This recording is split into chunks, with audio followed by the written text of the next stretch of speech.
Live है। हाँ जी, स्वागत है आप सभी का सिरेमिक एकेडमी के ऑनलाइन प्लेटफॉर्म पर। तो कैसे हैं आप लोग, कैसा हुआ पेपर है? उम्मीद करते हैं कि आपका पेपर पास हो जाए, ऐसा हो गया होगा, क्योंकि पेपर आज का टफ था। मैंने अभी थोड़ी देर पहले एक सर्वे करवाया था कि 5 अप्रैल वाला पेपर ज़्यादा टफ था या 6 अप्रैल वाला। ठीक है, तो जैसी कि मुझे उम्मीद थी वैसा ही अधिकतर बच्चों ने कहा। हालांकि जो 5 अप्रैल को दे के आया होगा उसको लगता होगा कि नहीं नहीं हमारे वाला ज़्यादा टफ था, इसीलिए यहाँ पर परसेंटेज है 56% लोगों ने कहा है 6 अप्रैल वाला ज़्यादा टफ था। 5 अप्रैल वाले को 46% लोगों ने कहा है। ठीक है, तो कौन सा पेपर ज़्यादा टफ था? सर 250 प्लस स्कोर बन रहा है, फिजिकल की तैयारी करूँगी नहीं, 100% करो, 100% हो जाएगा 250 प्लस में, 100%। कोई दिक्कत वाली बात ही नहीं है। ठीक है, चलो बात शुरू करते हैं। पहली बात तो हम ये तुलना करते हैं कि 5 अप्रैल वाला पेपर ज़्यादा टफ था या 6 अप्रैल वाला पेपर ज़्यादा टफ था। तो कंपैरिजन में मैं कहूँगा कि 6 अप्रैल वाला जो पेपर है वो ज़्यादा टफ था, 5 से भी ज़्यादा। कारण बता देता हूँ क्या क्या कारण जो इसके रहे। 6 अप्रैल वाले में एक तो हिंदी वाले पेपर में यदि हम देखते हैं तो पारिभाषिक शब्दावली के कुछ ऐसे 2-3 क्वेश्चन थे जो थोड़े मुश्किल थे। यहाँ पर सारे के सारे पारिभाषिक शब्दावली के क्वेश्चन बहुत आसान थे। 6 अप्रैल वाले में वो भी कुछ क्वेश्चन जो वो 2-3 क्वेश्चन थे जो थोड़े मुश्किल थे। उसके बाद जीके वाला जो पेपर है उसमें मुझे तो क्लियर डिफरेंस लग रहा है 5 अप्रैल वाले में और 6 अप्रैल वाले में। क्योंकि 5 अप्रैल वाला पेपर आप देखोगे तो आप टैग के और करंट के जो क्वेश्चन छोड़ देते हैं तो आपको बाकी 70 क्वेश्चन जो है वो काफ़ी आसान थे। लेकिन काफ़ी आसान थे मतलब कि डुएबल थे। अब यहाँ पर काफ़ी आसान का मतलब ये नहीं कि सारे किए जा सकते थे, पर डुएबल थे। लेकिन जब 6 अप्रैल वाले में आते हैं तो यहाँ पर इन्होंने टैग के 3-4 क्वेश्चन ऐसे दिए जो कि डुएबल थे। इसमें तो 0 क्वेश्चन थे, इसमें तो टैग के 0 क्वेश्चन थे जो करने लायक थे, है ना। या मुश्किल से मुश्किल कोई 1-2 क्वेश्चन जो वो नैनो टैग वाला जो था वो शायद हो जाता, पर बाकी ज़्यादातर क्वेश्चन जो वो करने लायक ही नहीं थे। लेकिन यहाँ पर टैग के 3-4 क्वेश्चन ऐसे थे जो करने लायक थे और जो सीधे सीधे अपने नोट्स में से भी थे। और ख़ास तौर पर मैंने आपको कहा था कि ये अपन ने वेबसाइट से ऐड किया है, वहाँ से चीज़ें आई। एग्जाम्पल के तौर पर राजस्थान के अंदर वो टैग के कितने सेंटर हैं, वो 8 सेंटर की एक लिस्ट दे रखी है, उसमें से वो 4 जो पूछा वो हो गया। या फिर आपके ये जो 2 लास्ट वाले जो सैटेलाइट भेजे तो उसको लेकर तो टैग के 3 से 4 ऐसे क्वेश्चन थे जो कि आप वो कर सकते थे। लेकिन उतना ही नुकसान इन्होंने करंट अफेयर में कर दिया। आप यदि ये वाला देखेंगे 6 अप्रैल वाला तो उसमें करंट अफेयर और ज़्यादा टफ था। और ज़्यादा टफ मतलब कि फरवरी महीने का करंट अफेयर इसमें भर भर के दिया हुआ था और फरवरी में भी काफ़ी एंड तक का। एग्जाम्पल के तौर पर ईरान और अमेरिका के बीच में जो बातचीत हुई उसके अंदर कौन जो है उनकी तरफ से प्रतिनिधि था, तो ये वाले क्वेश्चन, तेजस्विनी शंकर जो है वो कहाँ पर जो है खेले, है ना। तो इस टाइप के जो क्वेश्चन है जो कि किसी भी मैगजीन में नहीं थे। हाँ, यंत्र इंडिया लिमिटेड वाला आपको याद आया होगा कि मिनी रत्न वाला सर पीआईबी में बताया था, वो पीआईबी का कमाल है, अभी अपनी तरफ से अपन को कुछ नहीं है, पीआईबी का वो कमाल रहा। या फिर आपके एक वो जो क्वेश्चन था हाफ मैराथन वाला, वो अपने पीआईबी वाले पहले पेज पर ही दिया हुआ है। तो ये 2 क्वेश्चन मुझे ऐसा लगता है जो पीआईबी से अपन ने जो इतना भारी लेंदी जो पोथा सा जो पढ़ा था उसका शायद कुछ फायदा हुआ, क्योंकि ये 2 क्वेश्चन शायद दूसरी कोचिंगों में, दूसरे जो है आपके जो क्रोनोलॉजी वगैरह होती है सामान्यतः उसमें शायद नहीं देखने को मिलते हैं। हालांकि 2 क्वेश्चन मुझे उसका भी वो है कि भाई मार्च महीने वाले मैगजीन के अंदर अपने डले हुए हैं जो फ्री वाले कंटेंट में पड़ी हुई है, सेकंड ग्रेड वाले कोर्स में पड़ी हुई है, तो 1-2 क्वेश्चन वहां से भी आए जो कि मैंने रिकमेंड नहीं किया था पढ़ना, लेकिन वो उसमें से थे। पर ओवरऑल मैं ये कहूँ कि करंट अफेयर का जो क्वेश्चन पेपर है वो थोड़ा सा 15 अप्रैल वाले से टफ था। ठीक है, तो यहां पर अपन दोनों को मिला दें तो दोनों के लगभग चीजें बराबर ही हो जाती है। यहां पर टैग 0 क्वेश्चन थे करने लायक, यहां पर 3-4 थे। यहां पर करंट अफेयर के क्वेश्चन करने लायक 12-13 थे, यहां पर वो क्वेश्चन करंट अफेयर के करने लायक 7-8 ही थे। तो ये दोनों जो है वो यहाँ पर क्या आ जाते हैं, बराबर आ जाते हैं। इवन मैं कहूंगा इसमें 2 क्वेश्चन कम ही मानो। उसके बाद में जो स्टेट पॉलिटी है उसमें कुछ चीजों ने मुझे सरप्राइज किया। स्टेट पॉलिटी के क्वेश्चन बहुत अच्छे थे, अपने पढ़ाई में से आए सारी चीजें, लेकिन मेरा ये मानना है कि 2-3 ऐसे क्वेश्चन थे जो कि आउट ऑफ द सिलेबस हैं।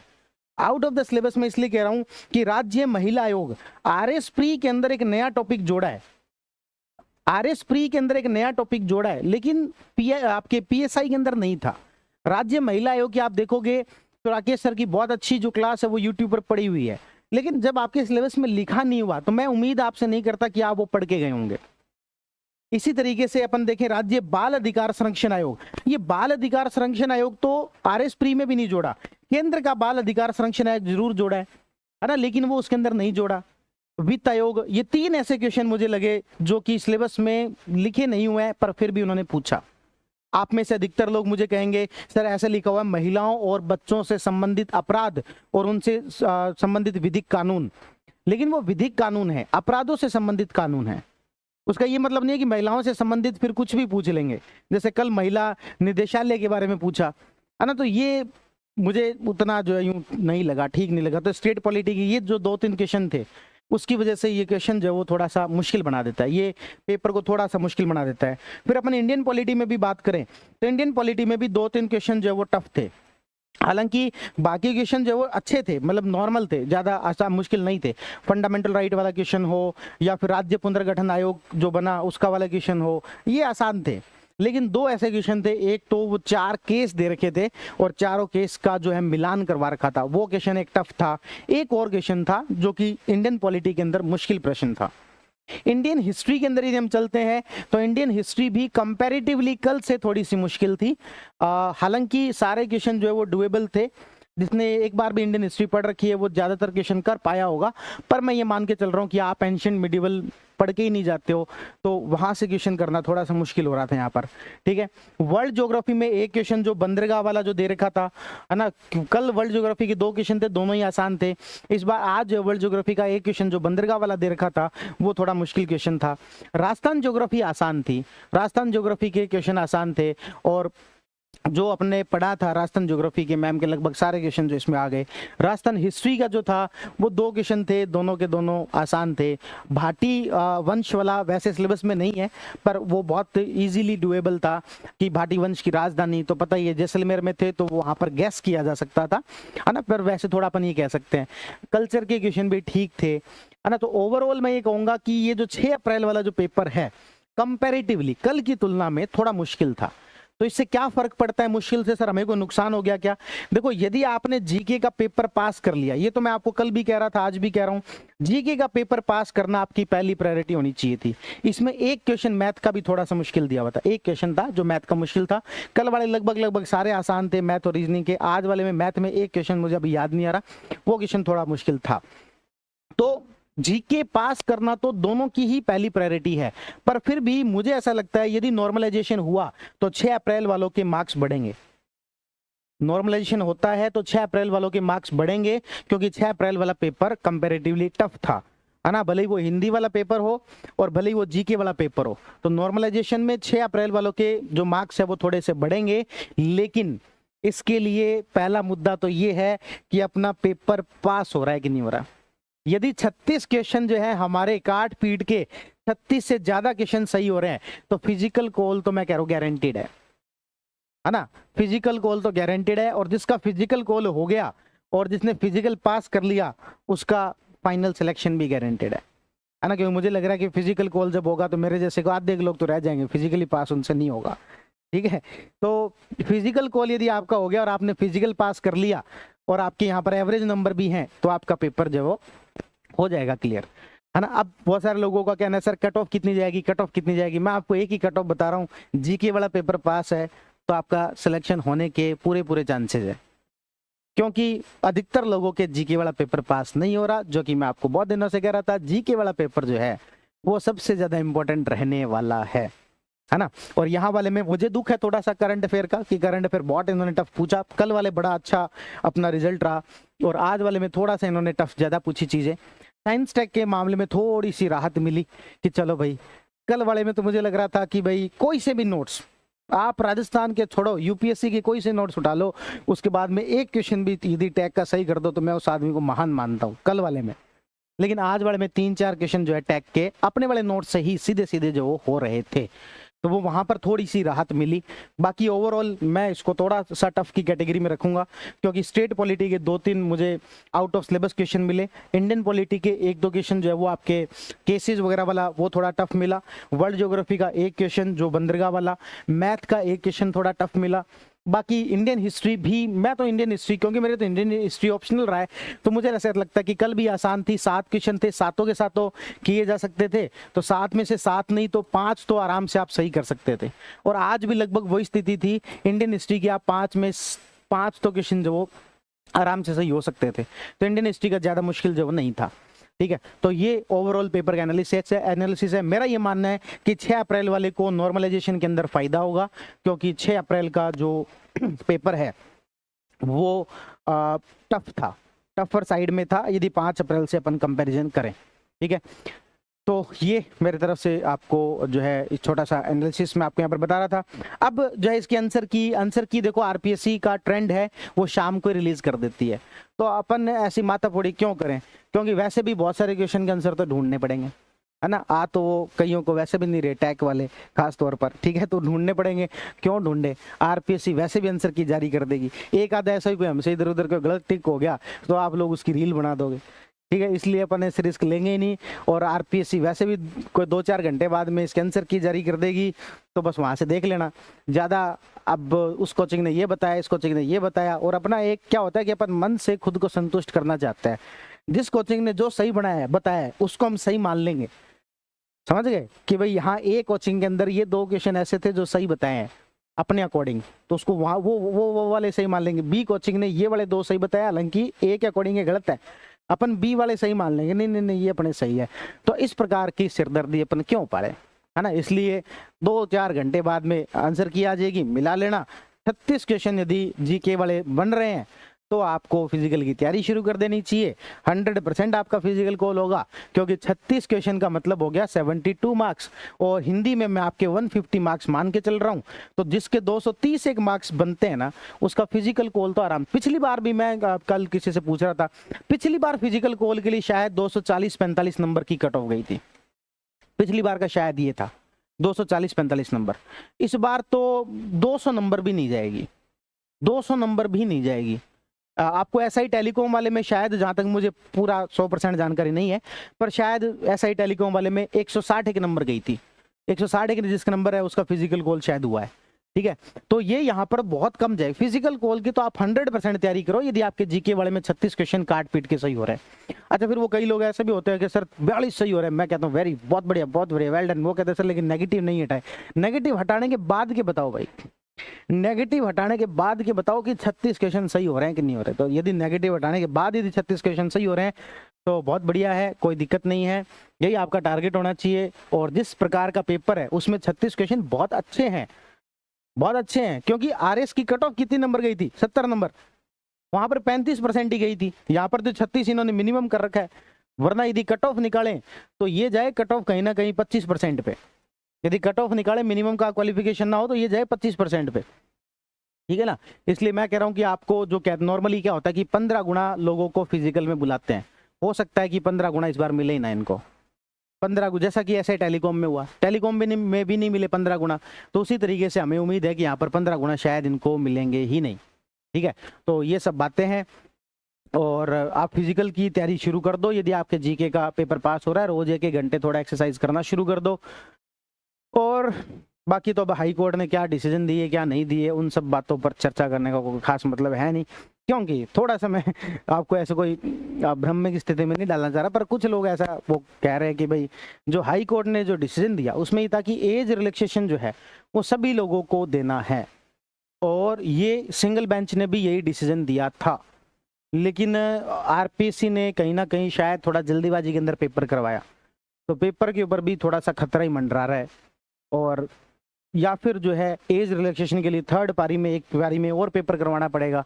अभी तो ये एसआई वाली जो भर्ती है ना 2025 वाली, आप यूं याद करोगे कि हमने पेपर दिया था, कब दिया था, 5-6 अप्रैल 2026 को पेपर दिया था। अभी ये इतनी जल्दी खत्म होने वाली नहीं है, इसमें अभी कई ट्विस्ट आने बाकी हैं, और रुको, थोड़ा धैर्य बना के रखो, आप अपनी फिजिकल की तैयारी करो। पेपर हो गया, इससे पहले मैं इसलिए नहीं बताना चाहता यार पेपर में आप लोग डिस्टर्ब होंगे, पेपर हो गया अब ठीक है, इसमें बहुत सारे लीगल जो लफड़े हैं, जो जो हाई कोर्ट ने, फिर उसके बाद सुप्रीम कोर्ट ने, फिर हाई कोर्ट ने सिंगल बेंच के फैसले को एज इट इज इम्प्लीमेंट करने को कह दिया, और आरपीएससी ने सुप्रीम कोर्ट वाले को जो है इम्प्लीमेंट कर दिया कि सिर्फ एप्लीकेंट के ही एडमिट कार्ड जारी किए। बहुत सारे अभी लीगल दांव पेच बाकी है, वो कोर्ट अपना काम करता रहेगा। आप अपना काम ने आपने कर दिया है, जैसा भी हुआ आपने अपनी तरफ से अच्छा किया, आपने अपनी खूब मेहनत की। और अब यदि आप लोगों ने जो अभी अपना टारगेट बना रखा था, किसी ने सोच रखा था कि बस एसआई का एग्जाम देना है, तो बाकी सब लोग आप अपने अपने काम धंधों में लग जाओ। रिजल्ट आएगा साथ के साथ 1-2 घंटे जो अपनी फिजिकल की तैयारी करते रहो। किसी ने को दूसरे एग्जाम के लिए तैयारी कर रहे थे, कुछ समय के लिए यहाँ पर आए थे, तो 1-2 दिन का आराम लेकर आप वापस अपनी पूरी तैयारी के अंदर, पुरानी जो तैयारी है उसके अंदर लग जाओ, ठीक है ना। तो यही सब बातें आपके साथ डिस्कस करनी थी, और उम्मीद करता हूँ कि यही सब कुछ जो है आप शायद जानना चाह रहे होंगे। कट ऑफ की जहां तक बात है, कट ऑफ मत पूछना, मैं आपको सिंपल सी बात बता रहा हूँ। यदि जीके का पेपर पास है, फिजिकल कॉल तो 100% है, और आपका फाइनल सिलेक्शन भी 50% से ज़्यादा चांसेस है यदि आपके 36 क्वेश्चन जीके वाले में सही हो रहे हैं तो, क्योंकि मैं मान के चल रहा हूँ हिंदी वाले में 150 आप कर लोगे। सर करंट तो सर आप ही करवा सकते थे, आपके वाले से ही हुआ। अरे भाई देखो, मैंने पीआईबी के जो पोथे थे ना, वो सारे आपके सामने ला के दिए, पटक दिए, पकड़ो। अब उसमें से जो भिड़ गए भिड़ गए। देखो मैं बताता हूँ, करंट अफेयर तुक्का है, भिड़ जाए तो भिड़ जाए, नहीं भिड़े तो नहीं भिड़े। ना हम कुछ कर सकते ना आप कुछ कर सकते, क्योंकि करंट अफेयर में इतनी सारी इंफॉर्मेशन है कि कुछ इंफॉर्मेशन में हमें रिस्क लेनी होती है ना। कई बार हम रिस्क थोड़ी सी ज़्यादा ले लेते हैं तो कंटेंट तो कम होता है, लेकिन क्वेश्चन आने की पॉसिबिलिटी भी थोड़ी कम हो जाती है। इस बार हमने रिस्क थोड़ी सी कम ली, कंटेंट को हमने थोड़ा ज़्यादा रखा ताकि क्वेश्चन की कवरेज भी थोड़ी सी बड़ी हो जाए, ठीक है। इसलिए जो कंटेंट की कवरेज ज़्यादा रखने की वजह से अपन जो है सबसे आगे रहे। 15 जनवरी वाले में मुझे लगता है कि 3-4 ऐसे क्वेश्चन थे जो शायद ही किसी दूसरे जगह से आए हों। आज वाले में भी यंत्र इंडिया लिमिटेड वाला हो या हाफ मैराथन वाला हो। हाँ, मुझे मुख्यमंत्री जो थे मणिपुर के, उसका बड़ा दुख है कि मैंने वो 13वां मुख्यमंत्री है ये नहीं बताया, है ना अपनी मैगजीन में लिखा हुआ था। मुझे उस क्वेश्चन का बड़ा दुख हो रहा है कि 13वां क्वेश्चन, 13वें मुख्यमंत्री हैं, ये अपनी मैगजीन में नहीं लिखा हुआ। अपनी मैगजीन में सिर्फ ये लिखा हुआ था कि 13 फरवरी को उन्होंने शपथ ली, है ना, मणिपुर के मुख्यमंत्री बने, लेकिन 11वें थे, 12वें थे, 13वें थे, ये मैंने नहीं बताया। इस बात का मुझे थोड़ा सा दुख जरूर है। बाकी करंट अफेयर जो है दोनों ही अपन को मिला दें तो मुझे लग रहा है पीआईबी ने अपने कमाल किया और उसकी वजह से अपन सबसे ज़्यादा आगे रहे। पर फिर भी मैं कहूँगा यार, याद करना उतना आसान नहीं होता, लिख के देना आसान है, लेकिन जिस तरीके के तेजस्विनी शंकर वाला क्वेश्चन था या अंडर 17 वाला जो क्वेश्चन था, उसको याद करना उतना आसान नहीं होता जितना कि हम आके यूँ क्लेम कर देते हैं कि देखो मैंने पढ़ाया था और वहाँ से आ गया। आपने पढ़ा के चले गए थे, आप लोगों को खुद को याद है क्या? पहले तो ये बताओ, ठीक है। तो ये मैं हमेशा ही कहता हूँ कि भाई जो करंट पढ़ाने वाले टीचर हैं उनको करंट 50% भी याद नहीं होता। कारण क्या है कि भाई उनको एक बार पढ़ाना होता है, आपको उस चीज़ को 4 बार रिवाइज करना होता है, तो वो आप लोगों के लिए बड़ी ज़्यादा दिक्कत है। हमने इस बार जो है, अब आप लोग ही बताना अब आगे क्या किया जाए, क्योंकि हमने इस बार रिस्क कम ली और उसका फ़ायदा ये हुआ कि ज़्यादा क्वेश्चन, सबसे ज़्यादा क्वेश्चन जो अपने करंट में से पढ़े पर रिस्क हमने कम ली, ये चीज़ है। तो आपका बहुत बहुत धन्यवाद। ये पेपर पास करना इतना आसानी था आपके साथ। ये देखो हमने कुछ चीज़ें जो अच्छी की, जो मुझे बड़ा अच्छा लगता है, सुकून देता है इस बात को कि भाई जो आपके लास्ट टाइम पर रिवीजन आपके लिए बड़ा मुश्किल होता है उसको हमने बहुत कम समय में करवा दिया। यदि उसमें से क्वेश्चन ज़्यादा अच्छे आए तो वो भी अच्छी बात है। इवन मैं कहता हूँ यदि नहीं भी आए तो कम से कम आपका तो टाइम बचा, आप पढ़ने तो वही वाले, अब पढ़ने तो वही स्कोप था आपको, है ना, आपकी रेंज तो वही होने वाली थी। वही रेंज आप 4 महीनों के अंदर करते, वो हमने वो रेंज 2 महीने के अंदर कवर करवा दी। तो ये चीज़ जो इसके अंदर अच्छी रही ओवरऑल। सर पीएसआई से फ्री हो गए हैं, निवेदन है RS mains offline batch launch कर दो। ऑफलाइन तो नहीं, पर हमने ऑनलाइन के लिए सोचा है, तो वो कल आपको बता दी जाएगी सारी जानकारी। तो आरएस मेंस का जो बैच है वो अपन लॉन्च कर देंगे। चलिए सर मैं आपसे एक बात बोलना चाहता हूँ, आप जैसे जनवरी फरवरी करंट पढ़ाया 231 के कोर्स वैसा ही पढ़ाना। कोई आप बोल रहे कि चेंज करना, प्लीज़ चेंज मत करना।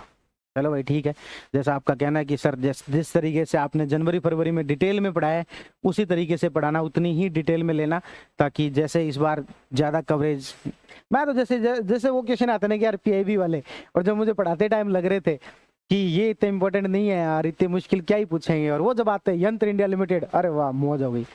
या फिर जो है हाफ मैराथन तो दिनेश ने से नेवी, दिनेश पहली रैंक पर रहे, रीमा पटेल दूसरी रैंक पर रहे, ये सब चीज़ें जब बताई और फिर वो सीधे सीधे वहाँ पर आती है तो अच्छा तो लगता ही है, पर चीज़ें उससे थोड़ी सी डिफिकल्ट हो जाती है। चलो ठीक है, जैसा भी है कुछ ना कुछ एक मध्यम मार्ग निकालेंगे और कंटेंट उतना ही लेंगे, लेकिन उसकी थोड़ी सी अरेंजमेंट जो है वो सही कर देंगे। तारीख की बजाय अरेंजमेंट अपना पुराना जो था उसी अरेंजमेंट पर आएंगे, है ना। तो ये सब चीज़ें हैं। छा गए गुरुजी ओ पाजी, बहुत बहुत धन्यवाद। आप तो एक बार RS वाला पासा फेंक दो, फिलहाल तो हम लोग आपके अंदर वक्त रखे हैं, श्रद्धा उमड़ रही है। अरे ऐसा कुछ नहीं है, मैंने आपको पहले कहता फैन कल्चर से वैसे भी बचो।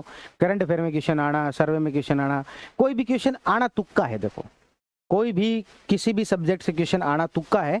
हाँ, आप पढ़ाते किस तरीके से हो, आप डिलीवर किस तरीके से करते हो, जो आपने पढ़ा है वो बच्चों को याद हो जाए, वो एक कला जरूर हो सकती है। बाकी क्वेश्चन आना नहीं आना तुक्का होता है। कोई भी टीचर ये नहीं चाहेगा कि उसके पढ़ाए में से क्वेश्चन ना आए, वो अपनी तरफ से पूरी कोशिश करता है। बस उसको एक रेंज का ध्यान रखना होता है कि हम कितना पढ़ाएं ताकि उसको याद भी किया जा सके, केवल और केवल वो प्रॉब्लम होती है। तो कई टीचर जो उसमें थोड़ा सा रिस्क ले लेते हैं, मैं भी रिस्क ले लेता हूं, पर इस बार हमने रिस्क थोड़ी कम रखी ताकि रेंज को बढ़ाया जाए, तो उसका शायद थोड़ा फायदा मिला। चलो ठीक है, तो आज की इस सेशन को अपन यही खत्म करते हैं। ओवरऑल कंक्लूजन ये है, 6 अप्रैल वालों को मुझे ऐसा लगता है नॉर्मलाइजेशन में फायदा होगा। दूसरा, मुझे लगता है ये भर्ती इतनी जल्दी खत्म होने वाली नहीं है, इसमें कई सारे लीगल दांव पेच अभी बाकी हैं और कई सारे अभी जो है हाई कोर्ट ने RPC को लताड़ा, RPC ने ये किया, इस प्रकार की खबरें सुनने को अभी बाकी हैं। 2021 वालों का क्या होगा, उनका दोबारा पेपर होगा या उसी थर्ड पारी होगी, क्या होगी, इतनी सारी चीज़ें बाकी है, इतनी सारी चीज़ें बाकी है। मैं कह रहा हूँ आज के दिन सही बात यह ना तो हाई कोर्ट को ना RPC को एक्चुअल में जो डिसीजन दिया था कौन सा इंप्लीमेंट हो गया, कौन सा नहीं हुआ, एक्चुअल क्या था, किसी को समझ में नहीं आ रहा। इतनी जो है उलझा ली है ना, इतना जो है इस डिसीजन को उलझा लिया है कि अभी बहुत सारी चीज़ें होनी बाकी हैं, बहुत सारे ट्विस्ट इस खेल में आने बाकी हैं। अभी यात्रा खत्म नहीं हुई है ये, ठीक है। चलो ठीक है, तो आप लोग जो है वो 1-1 घंटे फिजिकल की तैयारी करते रहो। RS मेंस के बारे में जो कह रहे हो उसके बारे में अपन कल जो डिस्कस कर लेंगे। आप सभी का बहुत बहुत धन्यवाद, थैंक यू।